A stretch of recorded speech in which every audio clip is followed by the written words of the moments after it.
The Selfish Path to Romance. Download Chapter 1 for free at drkenner.com. Here is a question I received, and see what your gut take is on this.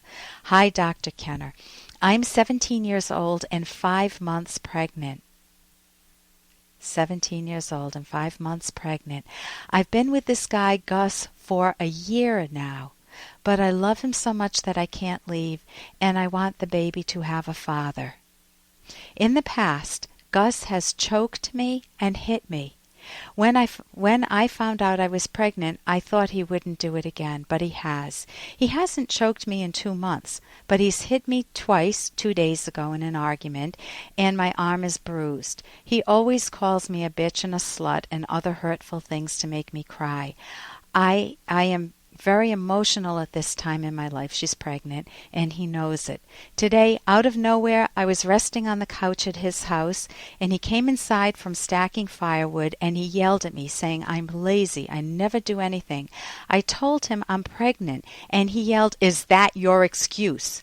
I told him I didn't want to stay the night, and I was going to leave. He said, "Leave before I get out of the shower."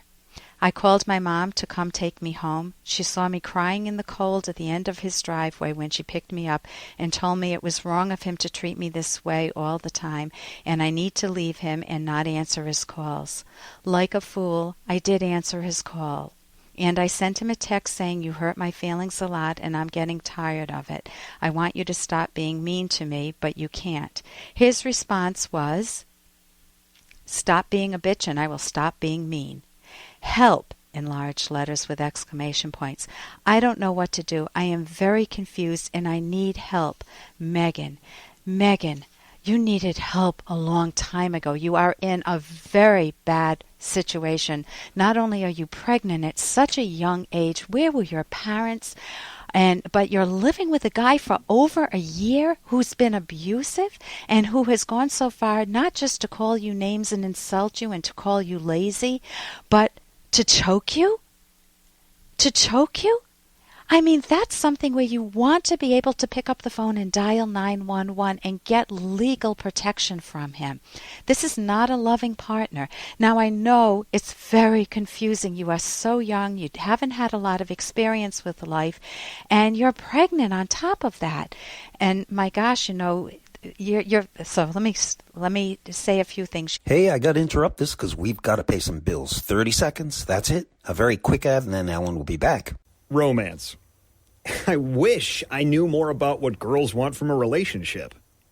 Boy, I wish I knew more about what I want. Where's that ad I saw? Here it is. The Selfish Path to Romance, a serious romance guidebook. Download Chapter 1 for free at selfishromance.com and buy it at amazon.com. The Selfish Path to Romance. That is interesting. Let me say a few things. You say you love him. You need to really get some therapy to work on that, because genuine love, Megan, is a response to what you value in another person, whether they're loving and caring of you, attentive to you, you're pregnant, is he bringing you home food, making dinners for you, rubbing your feet at night, or is he telling you you're lazy and calling you names and threatening to choke you and bruising your arm? There's nothing to love in that. Nothing. So if you feel dependent on him, that's a very different experience. And many people who are in your situation feel dependent. They feel like, if not him, then who? Who would want me? I'm damaged goods. I'm pregnant at such a young age. Oh, man, you want to think again, Megan. Again, if you can get some rational counseling, not somebody who's going to tell you that you have to sacrifice and you have to put up and grin and bear it, but someone who tells you, who values your mind and your life and tells you, leave this guy. You need to have a safety plan. When you're dealing with someone who's been abusive, and he has been abusive, you need a safety plan. So number one is, you need to recognize, do you love him or are you afraid? Are you afraid that you won't have a father for your kid? What type of a father would he be to your kids, to your child? Do you even want a child? Are you pregnant and it's very very painful, you are not ready. If you have those questions and that you keep them hidden, go to a counselor. You need to bring them out in the open. There are options.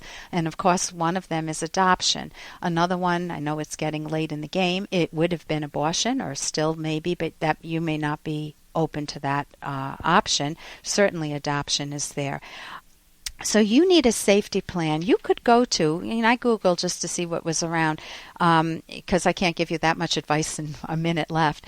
But you could go to just domestic violence and go to the Mayo Clinic. They talk about how you create a safety plan. You can call a women's shelter or speak with your mom, see if you can live with her. I can't believe that she's known that this has been going on, I'm assuming that, and hasn't insisted that you get help. You pack an emergency bag. You need to know where to go, when to leave. Do you have to leave in the middle of the night? You have to make sure he doesn't have access to your cell phones or your computers, so use your computers cautiously. If he sees domestic violence on there, he may become more violent. You can talk with your doctor if you're with an OBGYN, a gynecologist, and an obstetrician. Speak to them right away. Tell them what type of situation you're in. You can get counseling. You may need to get legal protection or restraining advice. So safety comes first.